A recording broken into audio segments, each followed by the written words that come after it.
ایک ہی کویشچن کیا تھا، یہ باہر سے تھا کہ کوئی دبئی سائڈ کے تھا کہ ہم نے پرندوں کو دانہ ڈالنا شروع کیا ایک جگہ پر، تو تھوڑے پرندے آئے، پھر بڑھ گیا پرندے اور اتنا ہو گیا کہ 1000 شاید درہم یا ریال درہم روزانہ اب ہم اس کا دانہ ڈالتے، 1000 درہم۔ وہ کیونکہ پرندے آنا شروع ہو گئے ایک دوسرے کو دیکھ کر، بہت ہی زیادہ پرندے ہو گئے اور اب وہ مستقل بنیادوں پر آ کے دانہ تلاش کرتے ہیں۔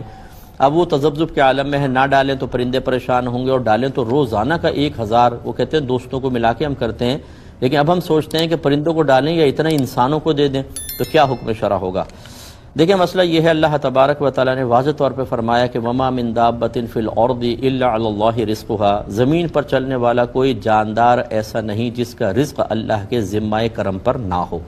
تو لہٰذا جتنے یہ پرندے وغیرہ ہوتے ہیں، ہم بھی جاندار میں آتے ہیں، لیکن پہلے ہم خصوصاً جتنے بھی جانور ہوتے ہیں ان سب کا رزق اللہ کے ذمہ کرم پر ہے۔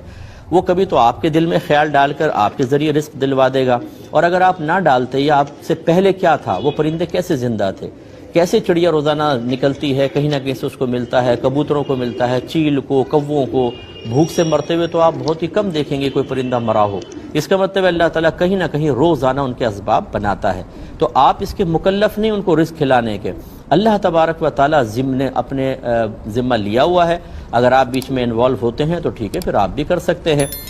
خصوصی طور پہ جو پرندے آپ بند کر کے رکھتے ہیں ان کی ذمہ داری گویا کہ آپ نے خود لے لی ہے، کیونکہ اگر آپ دانہ نہ ڈالیں تو وہ کہیں اڑ کے جا نہیں سکتے ہیں، جو اللہ تعالیٰ قدرتی اسباب مہیا کرتا ہے وہاں تک نہیں پہنچ پائیں گے، آپ نے ڈالا نہیں، مر گئے، آپ ذمہ دار ہیں۔ لیکن جو آزاد پرندے ہیں وہ کہیں پر بھی جا کر اللہ تبارک و تعالیٰ ان کے قلب میں الہام فرماتا ہے اور وہ اپنے دانے کے مقام پہ، غذا کے مقام پر پہنچ کر غذا حاصل کر لیتے ہیں، لہٰذا آپ ان کے مکلف نہیں ہیں۔ ہمارا مشورہ یہ ہوگا کہ تھوڑا بہت بس ڈالیں، جب آپ تھوڑا ڈالیں گے تو یقینی سی بات ہے پرندے آئیں گے، کھا پی کے تھوڑا بہت جس کو مل گیا، باقی مایوس ہو کے چلے جائیں گے، اس طرح تعداد آہستہ آہستہ پھر کم ہو جائے گی، اور جتنا پیسہ ابھی آپ خرچ کر رہے ہیں آپ انسانوں پہ خرچ کریں۔ اگرچہ انسان اشرف المخلوقات ہے، لیکن اس کے لیے اسباب اور ذرائع